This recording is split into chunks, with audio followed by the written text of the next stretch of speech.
భిక్షువు వాడినేది కోరేది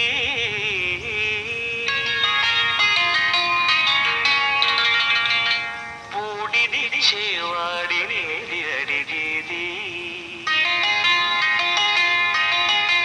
ఒక వేద పాఠశాలను ప్రారంభించాలి. పిల్లలకు వేదాల్ని బోధించాలి. ఓ రోజు రాత్రి పడుకొని నిద్రపోతుండగా తెల్లవారుజామున ఓ అందమైన కల వచ్చింది నాకు ప్రతి కళ గుర్తుంటుంది. అది తప్పక నిజమవుతుంది. పొద్దున లేవగానే ఆ కళను మరోసారి గుర్తు చేసుకొని బాగా నవ్వొచ్చింది నాకు. ఆ నవ్వు వెనుక ఒక పెయిన్ ఉంది. ఈ రోజుల్లో ఒక స్కూల్ పెట్టాలంటే అది కోట్లతో కాకపోయినా లక్షలతో కూడుకున్న ఖరీదైన వ్యవహారం. స్వంత బిల్డింగ్ ఉండాలి. పిల్లలకి చదువు చెప్పడానికి వేలాది రూపాయల జీతం తీసుకునే టీచర్లను మెయింటైన్ చేయాలి. కానీ ప్రస్తుతం నా దగ్గర అలాంటివేవీ లేవు. ఒక వేద పాఠశాల పెట్టాలన్న లక్ష్యం మాత్రమే ఉంది. అన్నా, మీ ఖాళీ స్థలంలో చిన్నపిల్లల స్కూల్ పెడతాను.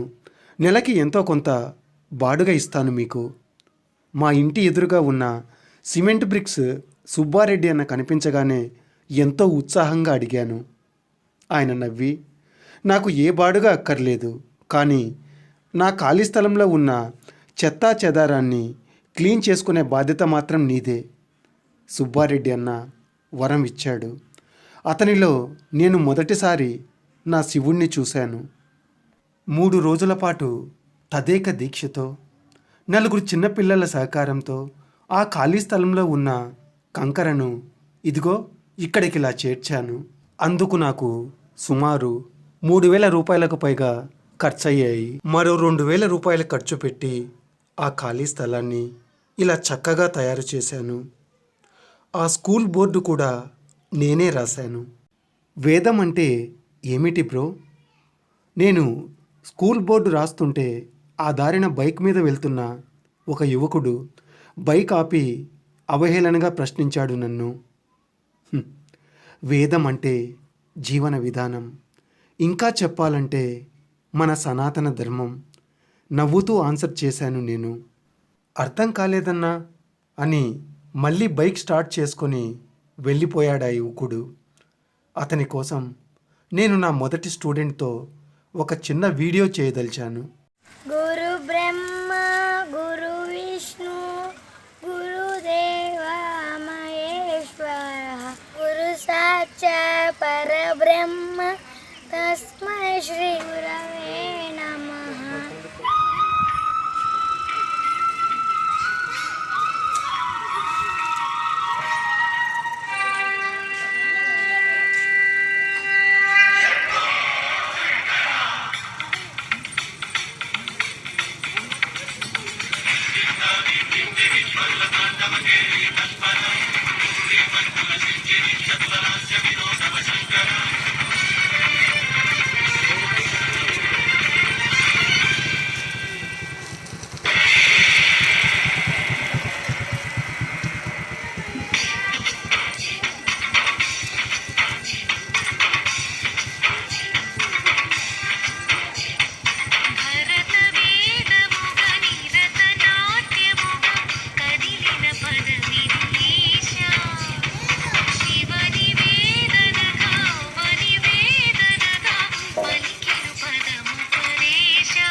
Please subscribe our channel.